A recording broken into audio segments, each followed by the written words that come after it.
네, 신재영 목사입니다. 요한복음 6번째 강의고요. 여러분, 냇물의 목적지가 어딜까요?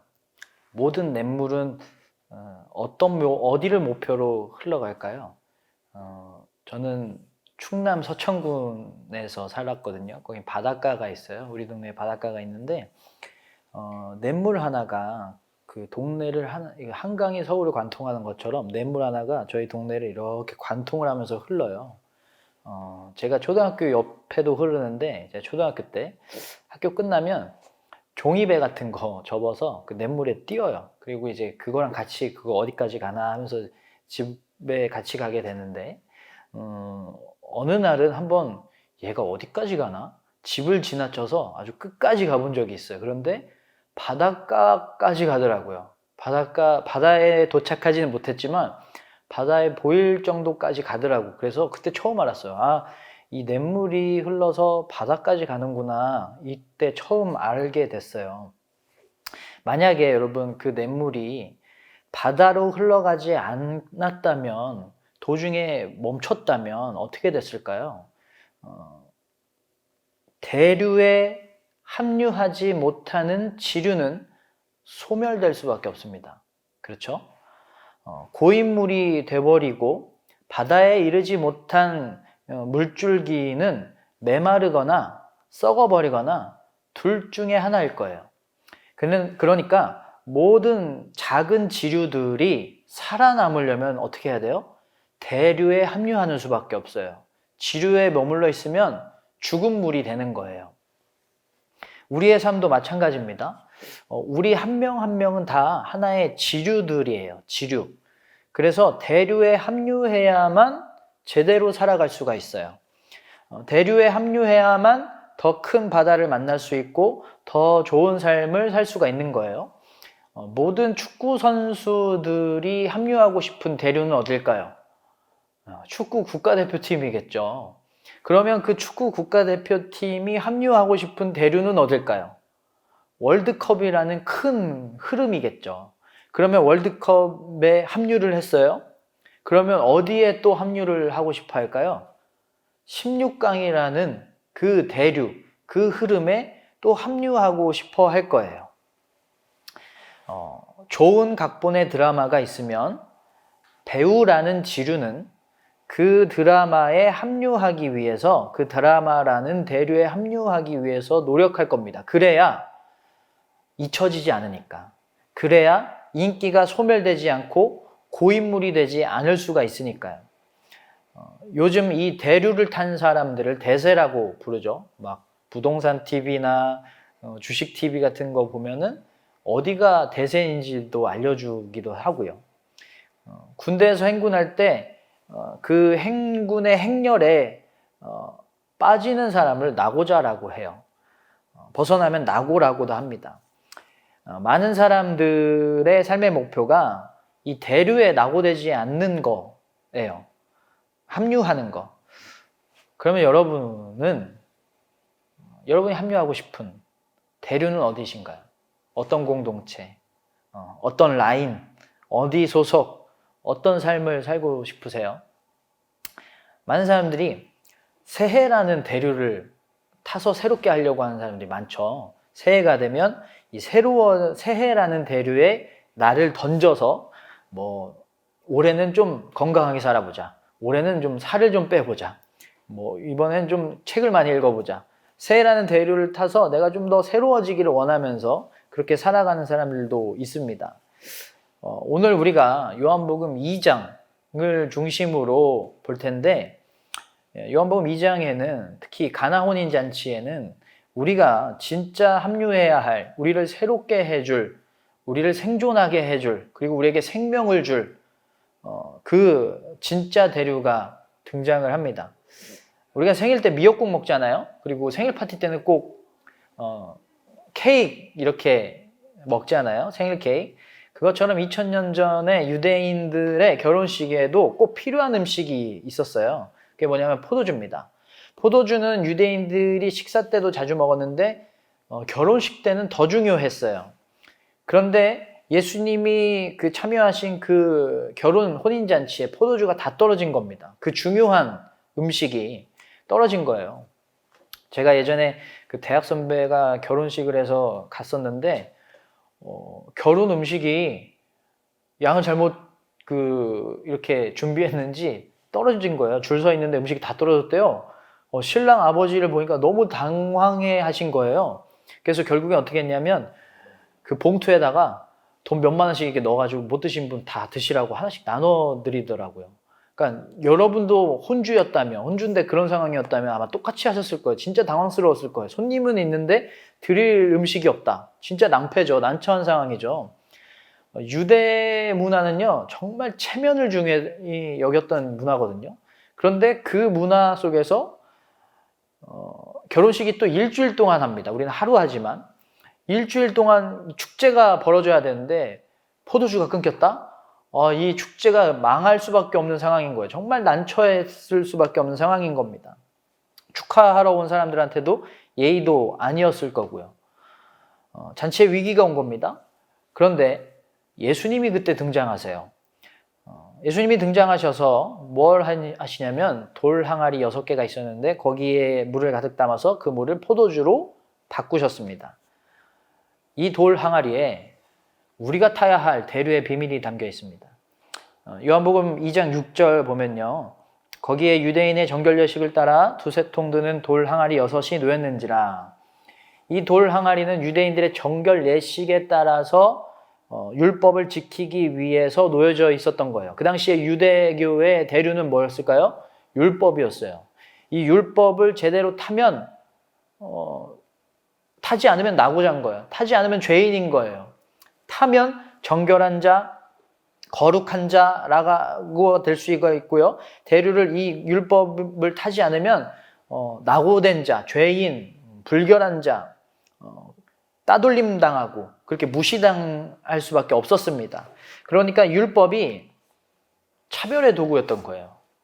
거룩해지라는 도구로 쓰기를 원하셨는데 하나님은 이 사람을 차별하는, 그냥 죄인 안 되려고 이 율법을 지키는 건데 오히려 그것을 지키면서 죄인이 되는, 아이러니하죠? 그런 도구였던 거예요.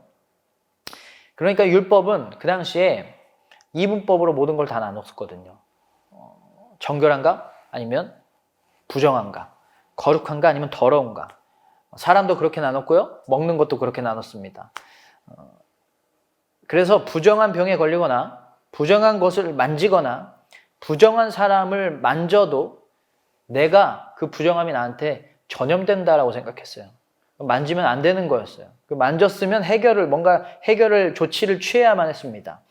정결해져야만 했었어요. 정결해지는 방법이 세 가지인데 첫 번째는 이게 그 부정함의 무게에 따라서 달라지는데 첫 번째는 정결해질 때까지 기다리는 거예요.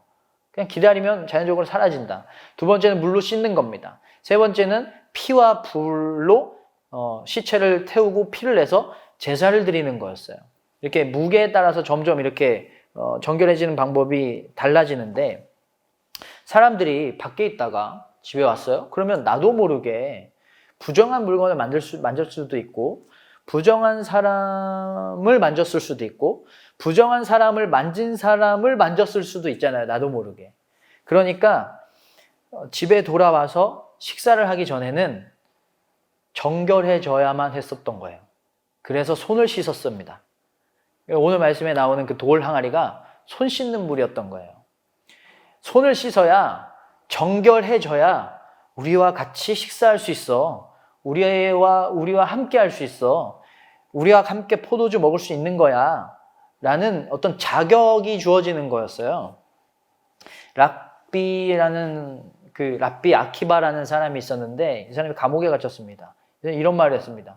손을 안 씻느니 차라리 굶겠다. 손 안 씻고 먹느니 차라리 굶겠다는 겁니다. 그만큼 이 정결 예식을 정말 중요하게 여겼던 겁니다. 그 당시에 유대교 공동체 중에 에스네파라는 사람들이 있었는데요. 여기에 공동 식사에 참여하려면 2년 동안이나 수련을 했어야 돼요.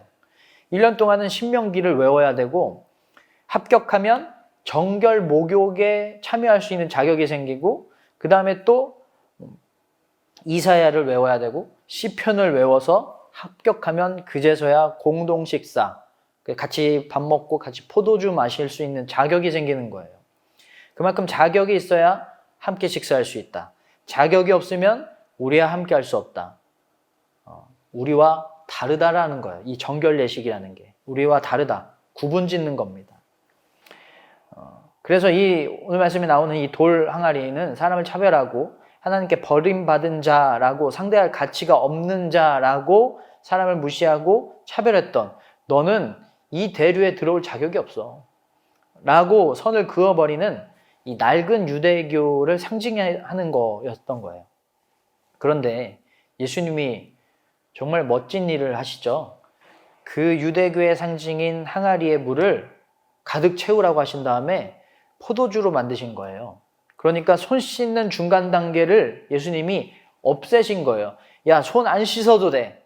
부정해도 돼. 죄 많아도 돼. 다 함께 모여서 포도주 먹자. 잔치에 참여해. 라는 겁니다. 이제는 율법 필요 없다. 이제 그런 낡은 유대교의 시대는 끝났다. 이제 그런 기준이 필요 없다. 이제는 누구나 와서 함께 이 잔치에 참여할 수 있다. 같이 식사할 수 있다. 같이 하나님과 동행하며 함께 살아갈 수 있다. 같이 나와 같이 잔치에 참여하자. 라는 의미입니다. 너무 멋있지 않나요? 이제 낡은 유대교는 없어졌다. 사람을 차별하고 나누는 유대교는 사라졌다. 자격을 얻어야 했는데 이제는 누구나 죄인이어도 부정하고 부족하고 병이 있어도 함께 잔치에 참여할 수 있다. 하나님 나라에 다 참여할 수 있다라는 겁니다. 율법, 낡은 율법의 시대가 종식됐고 새로운 시대, 예수님의 말씀이라는 새로운 법이 통치하는 하나님 나라가 도래했다라는 것을 상징하는 겁니다. 예수님은 물을 포도주로 바꿀 수 있는 엄청난 능력을 가지신 분이야 라고 말하려고 하는 게 아니라요. 이것이 가장 요한복음에서 첫 번째 표적으로 나오는 이유는 이걸 선포하고 가는 거예요. 예수님이 오셔서 새로운 시대를 시작하셨다. 새로운 시대가 도래했다. 하나님 나라가 시작됐다라는 거예요. 그래서 10절에 예수님이 만드신 포도주를 더 좋은 포도주라고 말하는 겁니다. 옛 것이 지나고 더 좋은 새 것이 왔다. 예수님의 시대가 왔다. 유대교의 시대가 가고 낡은 시대가 가고 새로운 기독교의 시대, 그러니까 예수님의 시대, 하나님의 나라가 시작되었다. 이 새로움을 선포하는 차원에서 이 가나온인 잔치가 첫 번째 표적으로 등장하는 거고요. 가나온인 잔치 다음에 뭐가 나오냐면 성전을 새롭게 하세요. 성전을 정화하세요. 그리고 내가 성전이다라고 말씀하세요. 그 다음에 요한복음 3장을 가면 생명에 대해서 거듭나야 된다. 새로운 생명으로 살아야 된다. 또 새로움을 이야기하세요. 4장 가면 무슨 말씀하시는지 아세요? 예배에 대해서 새롭게 말씀하세요. 새로워진 예배를 이야기하세요. 그러니까 예수님이 요한복음의 초반에 나의 시대가 왔다. 낡은 율법, 낡은 유대교의 시대는 종식됐고 새로운 시대가 왔다. 이 대류에 타라. 나와 함께 살자. 그래야 너희가 더 좋은 포도주, 새로운 시대를 맛볼 수 있다. 새로워질 수 있다. 라는 겁니다. 우리도 낡고 오래되고 안 좋은 모습들이 있어요. 고집스럽고 바뀌지 않고. 그런데 그럼 옛 것을 다 버리라고 하시잖아요. 옛사람을 다 버리라고 하시잖아요. 새로워지라고 하시잖아요.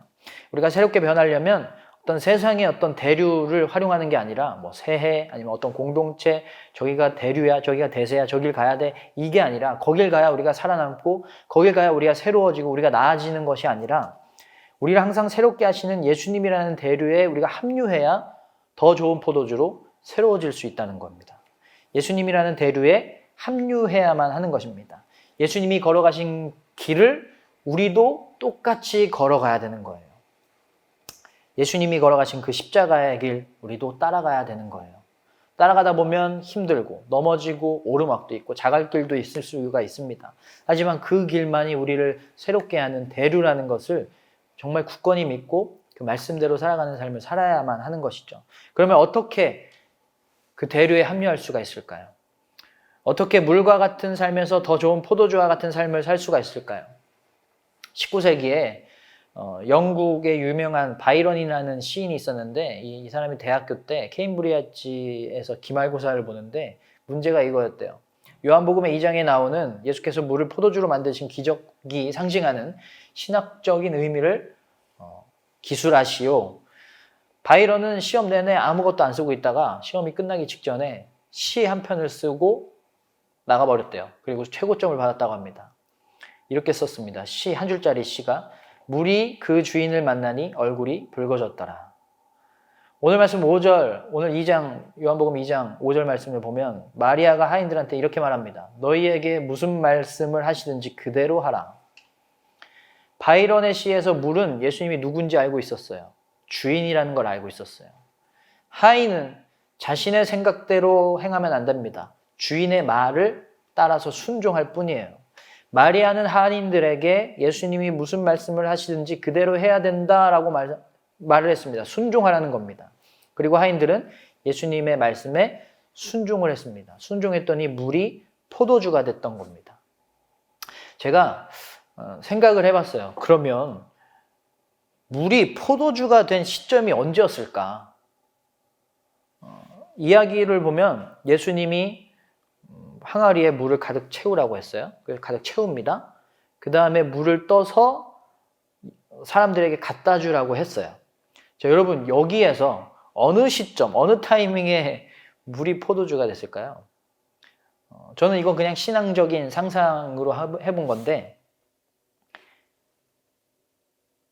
저는 그동안에 물을 아기까지 채웠을 때 포도주가 변했고 변한 포도주를 사람들한테 떠다 준 게 아닐까라고 생각했는데 떠다 준 다음에 물이 변했을 것 같다는 생각을 했어요. 왜냐하면 순종의 끝은 떠다 주는 것까지였거든요. 물을 아기까지 채우는 게 아니라. 생각해 보세요. 항아리에는 원래 물을 담아 놓는 게 정상적인 겁니다. 그러니까 물을 아기까지 채우라는 말은 포도주가 없는 상황에 왜 물을 채우라는 거지? 좀 이상한 생각을 할 수도 있지만 어쨌든 돌 항아리에 물 채우는 건 당연한 거니까 거기까지는 할 수는 있어요.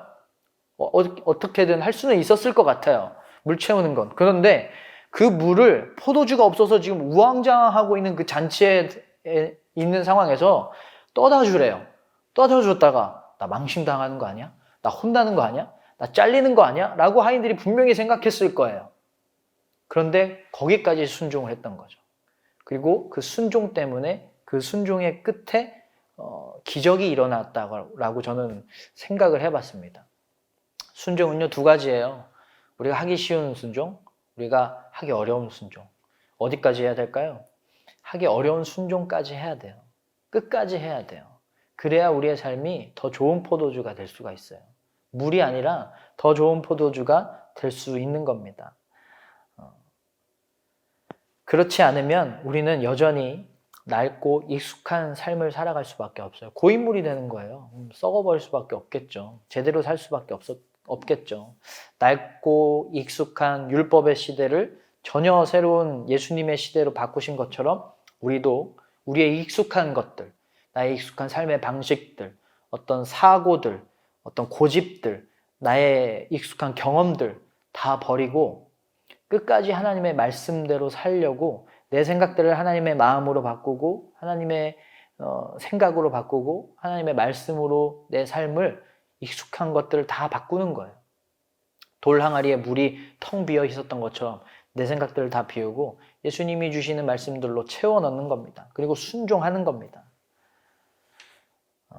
제가 오늘 왜 이렇게 요한복음 2장을 가지고 특별히 여러분과 이 이야기를 나누냐면 우리가 코로나 시대를 살고 있잖아요. 코로나 시대로 우리의 일상이 참 많이 바뀌었죠. 그리고 코로나가 지나면 더 바뀐다는 전망이 많이 있습니다. 우리가 상상하고 기대했던 미래가 더 빨리 온다라는 전망들이 정말 많아요. 아주 빠르게 경제나 금융이 더 글로벌화 될 거고 일도 원격화나 재택화가 될 거고 디지털 미디어는 뭐 말할 것도 없죠.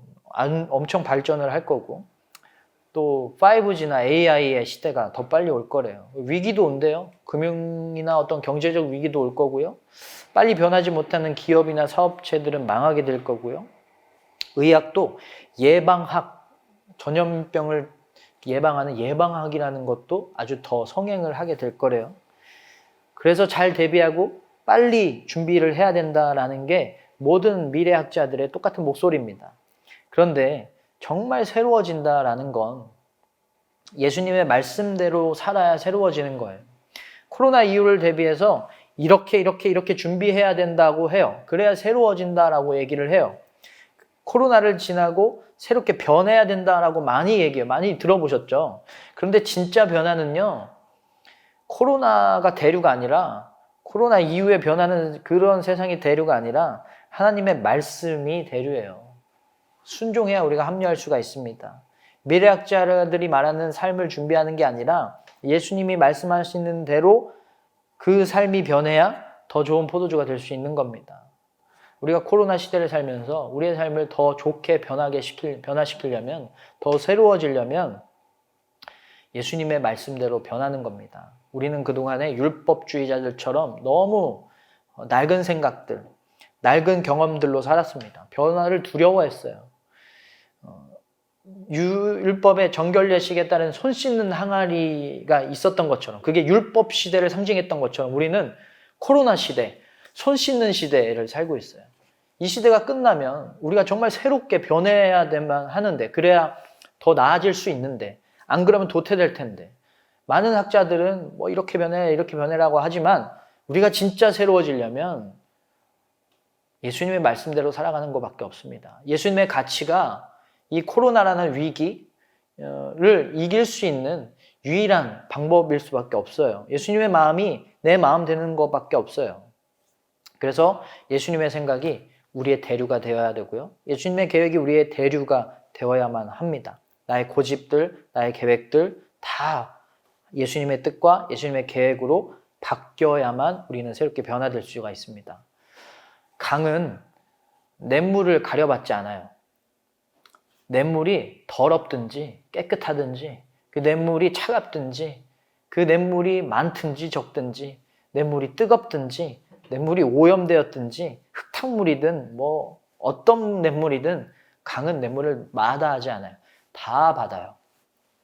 우리가 어떤 모습을 하고 있든 간에요, 우리가 나약하고, 우리가 죄가 많고, 우리가 부족하고, 우리가 능력이 없고, 우리가 고민이 많고, 부족함도 많고, 내세울 것은 없어도, 부끄러움이 많아도, 상처가 많고 아픔이 많아도 예수님은 우리라는 지류를 다 받아주세요. 가려받지 않으세요. 그래서 예수님이 우리를 받으셔서 하나님 나라라는, 바다와 같은 그 하나님 나라로 우리가 그 대류에 들어가게 하세요. 더 좋은 포도주로 변화되게 하시는 거예요. 예수님의 모습으로 변화되게 하시는 거예요. 냇물이 강에 합쳐지면 냇물은 뭐가 될까요? 더 이상 냇물이 아니죠. 강이에요. 냇물은 강으로 살아요. 냇물은 힘이 없는데 강은 힘이 있어요. 강은요, 바다로 나아가지 못하게 막는 모든 장애물들을 뛰어넘거나 휩쓸어 버려요. 길이 없으면 길을 만들어서 흘러요. 예수님이 우리가 하나님의 말씀대로 살아가겠다라고 다짐하고 그렇게 살기로 작정하고 예수님처럼, 냇물이 강처럼 살아가는 것처럼 우리가 예수님처럼 살아간다면, 우리가 하나님 나라에 닿지 못하게 하는 많은 문제와 어려움들이 있다면, 냇물이 없는 강의 힘으로 모든 것들을 이기는 것처럼 예수님이 우리를 이기게 하실 거예요. 우리가 하나님의 계획을 이루기 위해서 그 대류에 타서 열심히 살아가려고 할 때, 많은 어려움들이 있을 때 강의 힘으로, 예수님의 능력으로, 우리의 능력으로는 못하지만 냇물로는 못했던 일들을 예수님의 능력으로 우리를 도와주셔서 많은 어려움들을 이기고 극복하고 우리가 더 나아진 모습으로 살아가게 하실 겁니다. 요한복음 14장 6절 말씀을 보면요, 예수께서 이르시되 내가 곧 길이요 진리요 생명이니 나로 말미암지 않고는 아버지께로 올 자가 없느니라.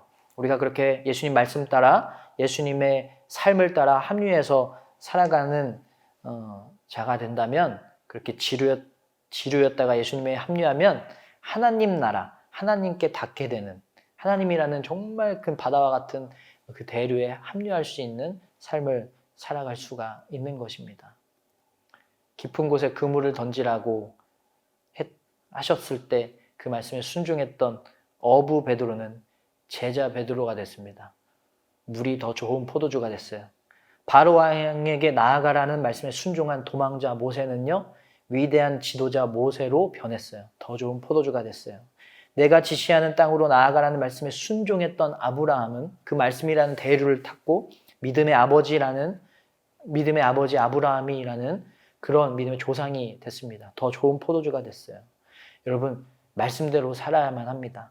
사랑하고 더 이해하고 더 기도하고 더 회개하고 더 예배해야 합니다. 그러면 나에게 있는 나약함으로도 별 쓸모없어 보이는 혼인잔치의 물과 같은 모습으로도 하나님의 말씀이 더해지면 놀라운 포도주로 변한 것처럼 우리가 순종을 통해서 하나님의 말씀에 합류하면 우리는 더 나은 모습으로 이 코로나 시기, 이 코로나라는 위기 가운데 우리가 더 나은 모습으로 변화될 수 있는 것입니다. 혼인잔치에 물이 없었던 것처럼 그런 위기를 만났던 것처럼 우리도 지금 위기를 살고 있어요. 그 위기를 극복하는 방법, 그리고 더 나아가서 더 나아지는 방법, 그것은 오늘 말씀으로 봤던 것처럼 예수님 말씀을 순종하는 겁니다. 우리가 이 코로나 시대에 더 나아진 모습, 더 새로워진 모습을 타기 위해서는 어떤 미래라는 그런 것에 합류하는 것도 좋지만 먼저는 예수님의 삶과 예수님의 말씀과 예수님의 마음이라는 대류에 합류해서 하나님 나라에 들어가게 되는, 하나님 나라에 합류하게 되는, 그래서 우리가 더욱더 새로워지는, 물이 아니라 더 좋은 포도주로 변할 수 있는 그런 삶을 우리는 코로나라는 위기 가운데에서 살아가야만 하는 것이죠. 그래서 요한복음을 통해서 우리가 이 코로나 시대에 어떤 모습으로 살아야만 더 이 코로나를 이길 수 있고 극복할 수 있고 나아질 수 있는가라는 교훈을 얻을 수가 있을 것입니다. 오늘 강의 여기까지 마치겠고요. 여러분, 코로나 때문에 힘들 때마다 요한복음 2장을 읽어보셨으면 좋겠습니다. 그리고 기도하시면서 하나님 말씀에 순종하겠노라고 고백한다면 여러분과 여러분의 가정과 여러분의 자녀들이 더 나아지는 모습으로 하나님의 말씀대로 살아가는 더 좋은 모습으로 살아가게 될 줄로 믿습니다. 다음 강의 때 뵙도록 하겠습니다. 감사합니다.